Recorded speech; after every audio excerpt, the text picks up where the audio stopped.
सोचो अगर तुम किसी से शादी करो और शादी के बाद तुम्हारी ज़िंदगी धीरे धीरे जेल बन जाए, बिना सलाखों के, बिना वार्डन के, सिर्फ प्यार के नाम पर। स्कैरी है ना। और यहीं से शुरू होती है जया जया जया हे, एक मलयालम फिल्म जो सरफेस पर एक क्यूट रोमांटिक कॉमेडी लगती है, लेकिन अंदर से ये एक इमोशनल टाइम बॉम्ब है।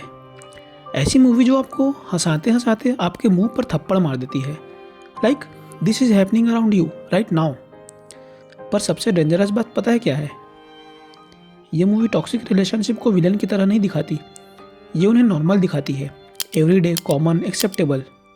और यहीं से प्रॉब्लम शुरू होती है। तुमने कभी किसी कपल को देख के सोचा है, यार बंदा थोड़ा स्ट्रिक्ट है पर दिल का बुरा नहीं है? या फिर शादी के बाद सब ठीक हो जाता है? क्या हो अगर ये स्ट्रिक्टनेस ही एक्चुअल वॉयलेंस का फर्स्ट स्टेप हो?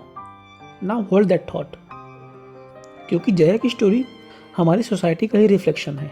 जया एक नॉर्मल मिडिल क्लास लड़की है। सी लव्स डांसिंग, सी लव्स लाइफ, सी वॉन्ट्स फ्रीडम। वो वाली फ्रीडम जो हम कैजुअली बोल देते हैं पर एक्चुअली जीने नहीं देते। उसको लाइफ में कभी फ्रीडम मिला ही नहीं। इसके बाद राजेश की एंट्री होती है। राजेश परफेक्ट नहीं है पर सोसाइटी के स्टैंडर्ड के हिसाब से एक्सेप्टेबल है। अब इनकी शादी हो जाती है, म्यूजिक बजता है, फोटोज क्लिक होते हैं, सब लोग बोलते हैं अब जिंदगी सेट है। पर सेट तो सिर्फ पिक्चर होती है, रियलिटी नहीं। शादी के बाद राजेश स्लोली चेंज नहीं होता, बल्कि उसका असली वर्जन बाहर आता है। एक्चुअली जब उनकी शादी होती है तब शुरू में वो तो ऐसा लगता है कि राजेश जया को फ्रीडम देगा जो उसे शादी से पहले नहीं मिली होती है। पर यहाँ हमें नॉर्मल लव स्टोरीज की तरह इतनी सिंपल कहानी नहीं दिखाई गई है, बल्कि यहाँ फिल्म एक ट्रुथ दिखाती है। Violence start with control, not with hitting. एक सीन में जब राजेश अपने पसंद का खाना नहीं बनने पर पहली बार जया को फिजिकली हिट करता है, उस सीन में कोई भी ड्रामेटिक एंगल से शॉट नहीं है, म्यूजिक इमोशनल भी नहीं होता, इट फील्स नॉर्मल। और वही मोमेंट सबसे ज़्यादा टेरिफाइंग भी है, क्योंकि रियल लाइफ में भी फिजिकल एब्यूज ऐसे ही होते हैं, क्वाइटली, ग्रेजुअली और सिस्टमेटिकली। और फिर देखते ही देखते ये थप्पड़ मारना रेगुलर हो जाता है।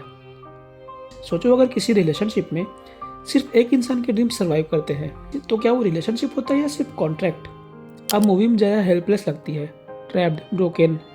पर यहीं से फिल्म अपना सबसे पावरफुल ट्विस्ट भी लाती है।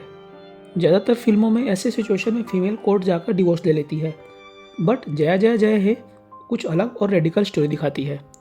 जया रोती नहीं है, जया वेट भी नहीं करती, वो फाइट करती है, वो खुद को ट्रेन करती है, वो प्लान करती है और प्रिपेयर करती है खुद को। और जब फाइनल कन्फ्रंटेशन आता है, ये सिर्फ एक लड़की का बदला नहीं होता, ये एक सिस्टम के अगेंस्ट डिक्लेरेशन होता है। राजेश जो खुद को मैन ऑफ द हाउस समझता था, आज उसी घर में पावरलेस फील करता है। और सडनली पावर डायनेमिक्स भी चेंज हो जाते हैं। अब जया अपने हस्बैंड से डर के नहीं रहती, बल्कि अब उसका पति उससे डरता है। पर इस सिचुएशन में एक और रियलिटी ये है कि कैसे कई पेरेंट्स ऐसे सिचुएशन में भी अपने बेटे की गलती नहीं देखते और लड़की के पेरेंट्स उसे कॉम्प्रोमाइज़ करने को कहते हैं। पर यहाँ जया अपना प्राइड आगे रखती है और उसको सबक सिखाने के लिए अलग रास्ते चुनती है, उसका बिजनेस टेक ओवर कर लेती है और यहीं पे मूवी ख़त्म हो जाती है। And here is the uncomfortable truth, ये मूवी सिर्फ एक मैरिज के बारे में बात नहीं करती है, बट ये जो पूरा स्ट्रक्चर है ना एडजस्टमेंट का, उस पर सवाल उठाती है कि क्यों एक औरत से एडजस्टमेंट का एक्सपेक्टेशन रखा जाता है, क्यों साइलेंस को मैच्योरिटी समझा जाता है और सफरिंग को क्यों रोमांटिसाइज किया जाता है। जया सोसाइटी के उस हर एक दबे आवाज़ की पहचान बन जाती है जिसको चुप रहना सिखाया जाता है।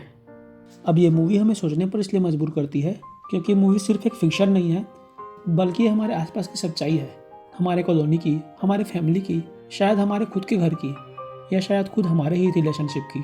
और सबसे स्कैरिएस्ट पार्ट, लोग इसे एब्यूज बोलते भी नहीं हैं, बल्कि वो ये कहते हैं कि शादी के बाद सबको एडजस्ट करना पड़ता है, या फिर बंदा स्ट्रिक्ट है पर प्यार करता है, या फिर घर की बात घर में ही रहनी चाहिए। जया जया जया है मूवी आदमियों पर अटैक नहीं करती है, ये उस इंटाइटलमेंट पर अटैक करती है। ये movie all men are bad नहीं कहती, ये कहती है कि no one has the right to own another human. And that's why this film is important, not because it entertains you, but because it wakes you up. And honestly, we need more films like this, uncomfortable, bold and truthful. और अगर तुम्हें ऐसे movies पसंद है जो सिर्फ entertain नहीं करती बल्कि सोच को बदलने पे मजबूर करती है, तो तुम मेरी ये आवारापन वाली video, and trust me, you will never look at the relationship the same way again. तो यहाँ तक देखने के लिए शुक्रिया, और अब हम यूँ ही मिलते रहेंगे बिना ज़्यादा गैप किए। अगर वीडियो अच्छा लगा होगा तो वीडियो को लाइक करके चैनल को सब्सक्राइब भी कर देना।